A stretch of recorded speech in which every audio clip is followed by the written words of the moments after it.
प्रदेशवासियों को बैसाखी पर्व, जो हम सब के लिए खालसा पंथ की स्थापना का दिवस है, इसकी कोटि कोटि बधाई देता हूं।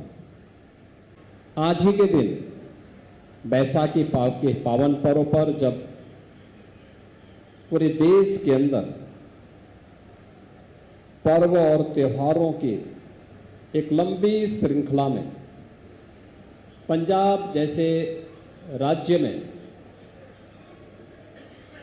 फसल आने की खुशी में लोग उत्साह और उमंग के साथ आयोजन के साथ जुड़ते हैं, तब देश और धर्म की रक्षा के लिए दशमेश गुरु गोविंद सिंह जी महाराज ने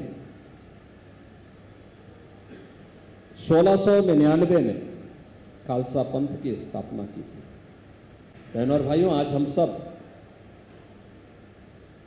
खालसा पंथ के 326वें वर्ष में प्रवेश कर चुके हैं। कितनी गौरवशाली परंपरा के साथ आप चल रहे हैं।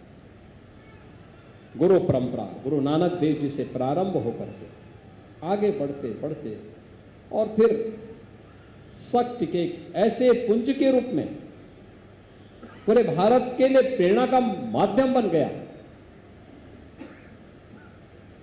जिसकी मिसाल दुनिया में नहीं मिलती, जिसकी मिसाल दुनिया में नहीं मिलती। गुरु गोविंद सिंह जी महाराज ने तो विचित्र नाटक में अपने सब कुछ अपने बारे में, पूर्व जन्मों के बारे में सारा विस्तृत उद्धृत करके उन्होंने रख दिया। एक नई प्रेरणा है हम सब के लिए, एक नया प्रकाश है, और उस प्रेरणा और प्रकाश से जब भी हम प्रेरित होते रहेंगे, कोई बाधा हमारे मार्ग में कभी नहीं आ सकती। याद रखना, कभी नहीं आ सकती।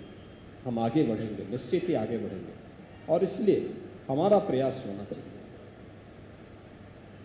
कि 325 वर्ष की शानदार यात्रा को, जिसने विपरीत परिस्थितियों में विधर्मियों का मुकाबला करते हुए न केवल अपने अस्तित्व को बनाए रखा, बल्कि देश और धर्म की रक्षा करने के लिए उन पूज्य गुरु परंपरा के आदर्शों का अनुसरण करते हुए उनके विजन को जमीनी धरातल पर उतारने का काम किया। आज भी एक शानदार यात्रा के साथ आगे बढ़ रहे हैं।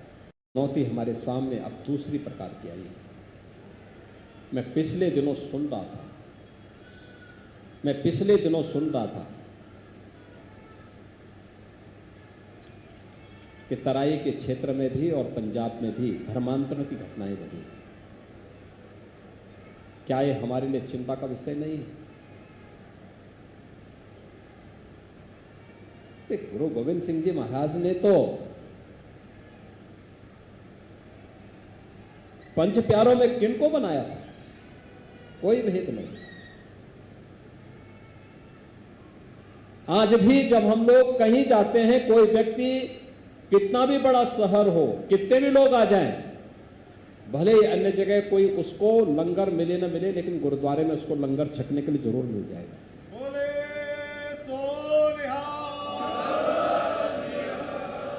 कहीं कोई दिक्कत नहीं, कोई भेद नहीं, कोई पूछता नहीं। वह सिख है, नॉन सिख है, किस जाति का है, किस मजहब का है, किस धर्म का है, कहां से आया है, कुछ नहीं। जो आया है हर एक को दे करके इसको हमने मान लिया कि गुरु का प्रसाद है, हर एक व्यक्ति को लेने का अधिकार है। उसी भाव के साथ हर गुरुद्वारे में सेवा आज भी चलती है। सैकड़ों वर्षों की विरासत है, लेकिन तब भी ये घटनाएं क्यों? और इस पर मिलकर के कार्य किए जाने की आवश्यकता है। दोनों प्रकार से रोकना भी है, लेकिन साथ साथ इसका कारण क्या है, उस कारण का निवारण भी स्वयं निकालना है। बीमारी अगर कहीं है, उस बीमारी का ससमय उपचार होना आवश्यक है। दूसरा, जिस पराक्रम के लिए, जिस पुरुषार्थ के लिए गुरु गोविंद सिंह जी महाराज ने खालसा पंथ की स्थापना की, उस पुरुषार्थ से भागना नहीं है। भागना नहीं है। जो भी कौम अपने पुरुषार्थ से डिगेगी, उसके सामने संकट आएगा। इधर उधर भागने की बजाय जहां पे हैं वहां पर कार्य को और मजबूती के साथ आगे बढ़ाने की आवश्यकता है।